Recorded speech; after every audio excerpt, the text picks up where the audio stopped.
Issues leading to the Spanish-American War.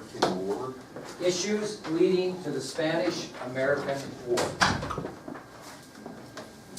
And our first subtopic under issues leading to the Spanish-American War is the election of 1896. The election of 1896. Okay.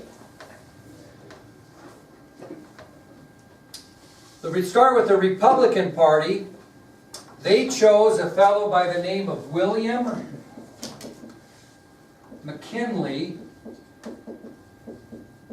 as their candidate for president. He was nominated at the Republican convention, like I talked to you about, on the first ballot.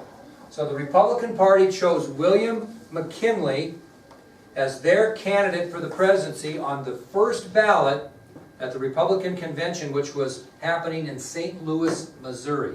So concerning the election of 1896, the Republican Party at the Republican convention in St. Louis nominated William McKinley for president on the first ballot.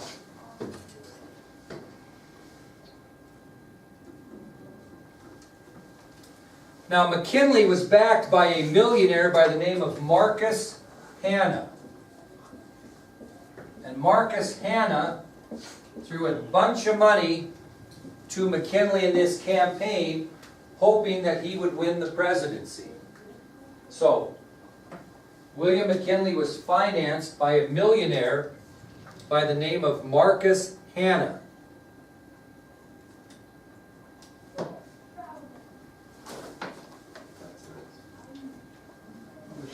Now, McKinley needs a vice presidential running mate, and he also went with someone that Hanna really liked. And his name was Garrett Hobart. That was the VP. Yep. Garrett Hobart. Oops. Garrett, one T though. Garrett Hobart. That was McKinley's choice as vice president because he was a favorite of Marcus Hanna, who was financing this campaign. So it'll be William McKinley and Garrett Hobart for the Republicans in this election.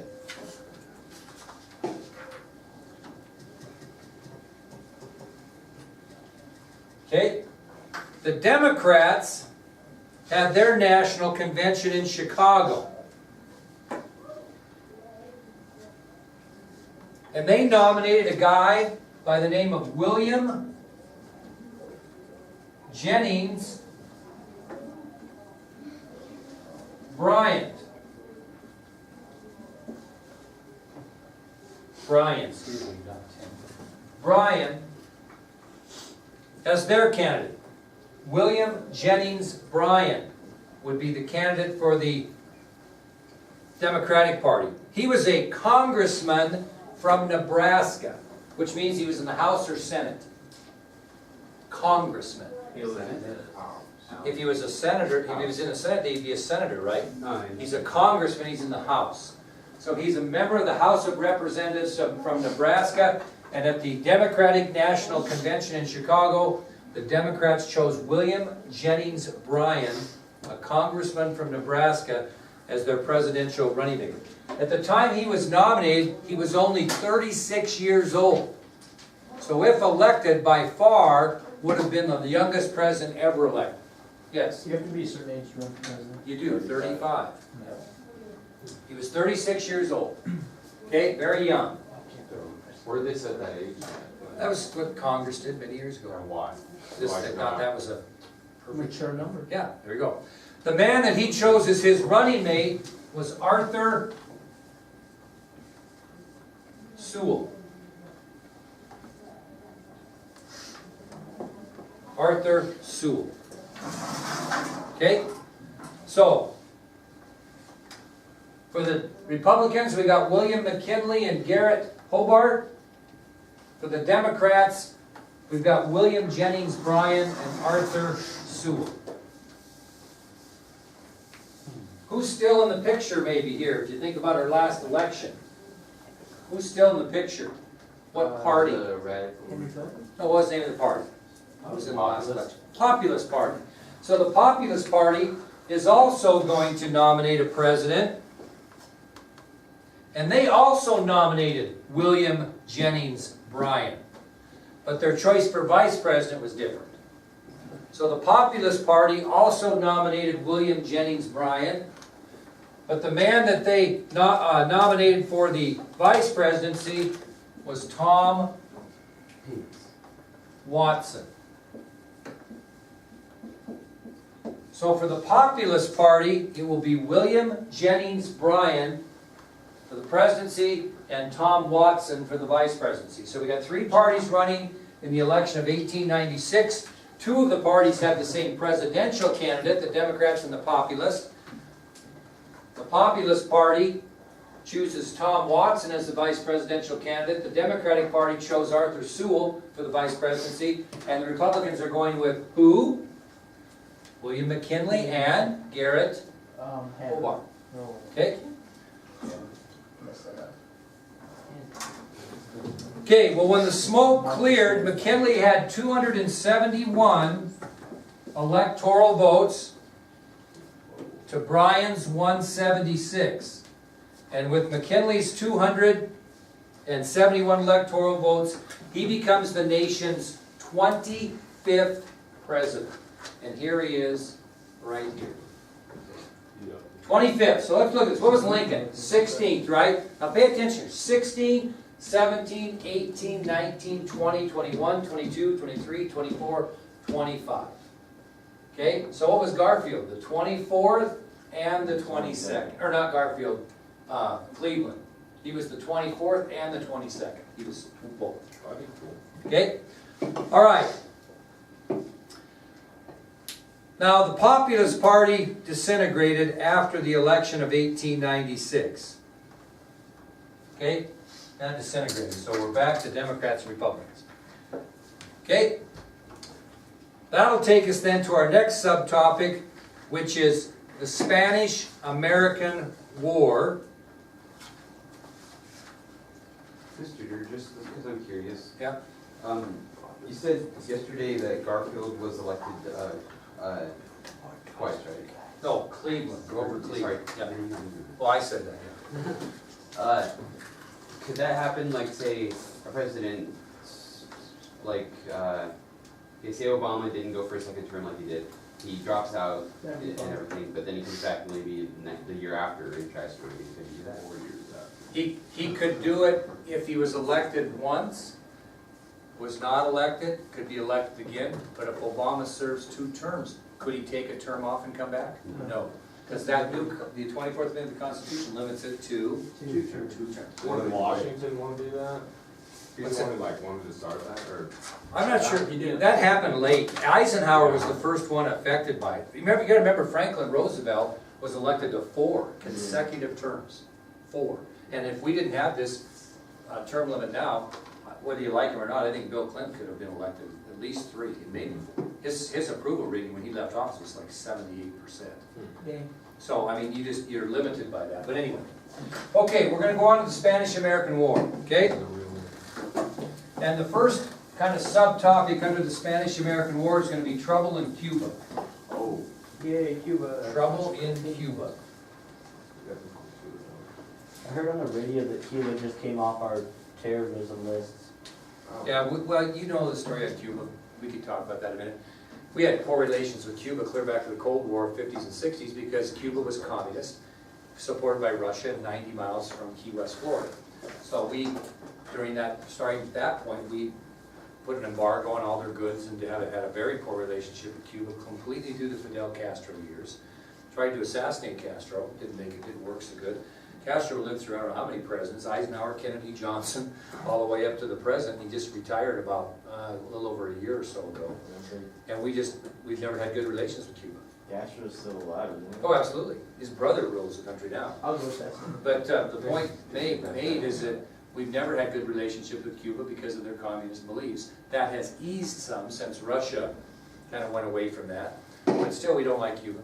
Why don't we just, I don't understand, because we do this with a lot of people and I'm not being like Racist. mean or anything, or racist. Why don't we just go and invade Cuba if we need them so much? Okay, Yeah, that sounds like a perfect idea. yeah, well, you know, we were thinking about doing that in the 1960s, but we were afraid what the consequences would be. We knew that if we invaded Cuba, if you remember Berlin, East and West Berlin, you know, West Berlin was non-communist, which was right in the middle of East Germany. We knew for sure that if we made a move upon Cuba, they would attack East Berlin, or West Berlin. And then that was going to lead to a war between the two major superpowers, which was going to take us to nuclear war, which possibly could have taken us to nuclear holocaust. So that's why we didn't, it's a good question, that's why we never did invade Cuba. The Cuban Missile Crisis, that whole situation, when we found out they had missiles and nuclear missiles in Cuba, the whole reason we didn't invade them and bomb the hell out of them, and believe me, we wanted to, is because we were concerned about the ramifications of what would happen if we did. Didn't we have missiles in like Turkey though? We did, we traded those out, Oh, yeah. actually, and then the table deal, that was another table deal, long story. So, that's, yeah, that's about a 2-week-long lecture next year for those of you that are gonna be in there. We got troops. Okay, trouble in Cuba.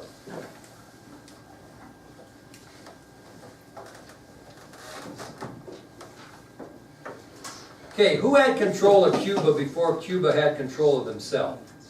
Spain. Very good, Spain. Matter of fact, Cuba and Puerto Rico, which is also in the Caribbean, were the last two remnants of Spain's once mighty empire in the New World. Okay, they still at this time controlled, in the early 1900s, controlled both Cuba and Puerto Rico. Well, in 1868, we're moving back. In 1868, a very violent revolution broke out in Cuba. And a revolution is when people in the country uprise against the people that are leading them. And in 1868, a revolution began in Cuba, where the Cuban people revolted against who? Spain. Well, this revolution took 10 years for Spain to crush. Yep. What year did the revolution? 1868. And it took 10 years for Spain to crush that revolution. Did it actually kill Cuba? Well, not really. We'll tell you.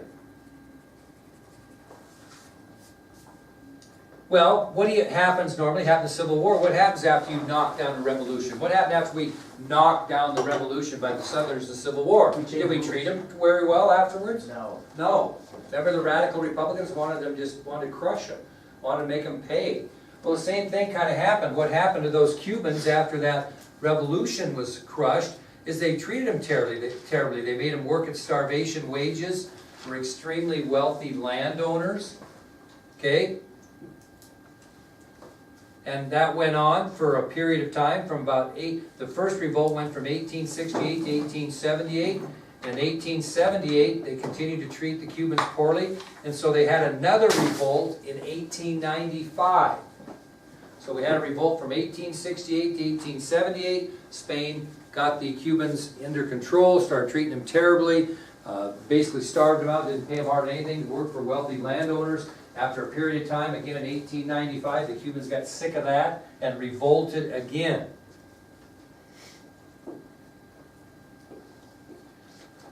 Well, the Spaniards responded very savagely against those Cubans.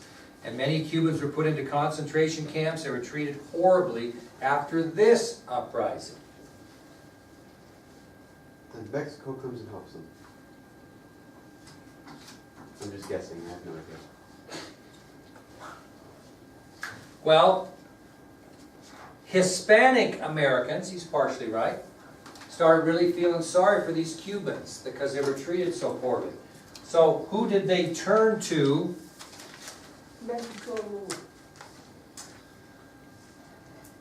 America. America. Okay? Cuba turned to America to try to help their struggle for freedom. They kind of compared what they needed was to the American Revolution. So we began to have Cuban sympathizers in the United States. You'd never believe this when you found out how things turned out with Cuba, but at that time, in 1895, there were some Cuban sympathizers. Who would be your best people to get on your side, other than the government, if you're the Cubans? Media. What? Media. There, the media. Oh my. You want to get the media. That'll make up for you get mad and leave there, almost.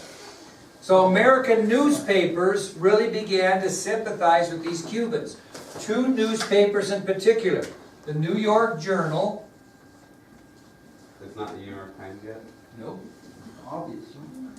The New York Journal and the New York Herald were two newspapers, big ones, that began to show sympathy in their writings. Excuse me, New York World, not Herald. Began to show sympathy toward the Cubans in their newspaper articles. And when this got out, and people began to read more and more about how bad it was for the Cubans in Cuba, by these two big newspapers, what did Americans demand we do? We'll help them. Help those Cubans. And that's how this whole thing started. So the New York Journal and the New York Herald. Anybody know who the, or excuse me, New York World. You know who owned the New York World? The famous Bill Gates. Joseph Pulitzer.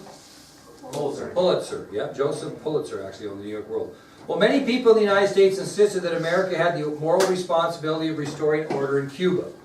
So, whose job is it going to be to decide whether we get involved? The President. The President of the United States, who now is William McKinley. So you need to know, what is William McKinley's philosophy of a war with Spain to free Cuba? What do you think? Is he for or against it? He opposed it or for it? He opposed it. He opposed it.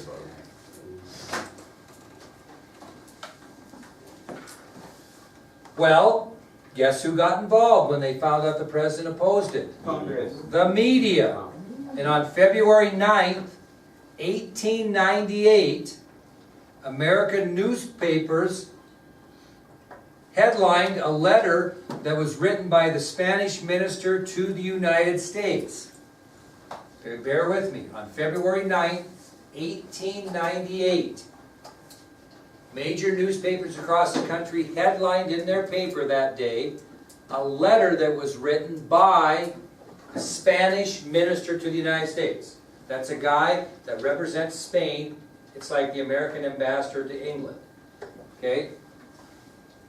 And in the letter that was published in the American newspapers on February 9th, 1898, the letter referred to President McKinley as weak and a bidder for the admiration of the crowd. If you're a bidder, B-I-D-D-E-R, if you are a bidder for the admiration of the crowd, what might be your opinion of people? What people's opinion? You're a bidder for what? The bidder for the admiration of the crowd. In other words, you're more interested in your personal persona than you are doing what's right. So this Spanish minister of the United States referred to the President of the United States in a letter as weak and a bidder, B-I-D-D-E-R, for the admiration of the crowd. In other words, someone that was just interested in being liked. That was not probably very nice. Would you say that about the President of the United States? Well, on February 16th, 1898, that didn't really matter too much because America got really bad news in the newspapers. Which takes us to our next subtopic, which is the sinking of the Maine. Sinking of the Maine. Sinking of the Maine. Submarines. State, actually. Anybody know what the Maine was? Ship. Listen up. On February 15th, the night before this news comes out in the paper, the United States had a battleship which was docked in Havana Harbor in Cuba. Okay, why would it be in Havana Harbor in Cuba? Because we were friends with. Right, because we were friends with Cuba at the time. We're hoping to maybe help them out a little bit. So the Battleship Maine was a United States battleship, and it was docked, so to speak, in Havana Harbor in Cuba.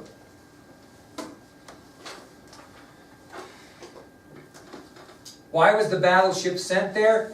because we had American property and American lives, in other words, American people, in Cuba. And that battleship was sent there originally to protect the Americans that were in Cuba and American property we had in Cuba, because we knew Spain was obnoxious to the country. Do we still own land? Oh. Because that'd be pretty Yeah. interesting. Now, all of a sudden, there was an explosion of unknown origin on the battleship. There was an explosion of unknown origin on the battleship. An explosion of unknown origin. Do we use this as an excuse to go to war with Spain? Hold on. Well, that ship sank to a watery grave along with 260 American sailors. So that explosion of unknown origin resulted in the Maine going down to the bottom of Havana Harbor and killing 260 American sailors.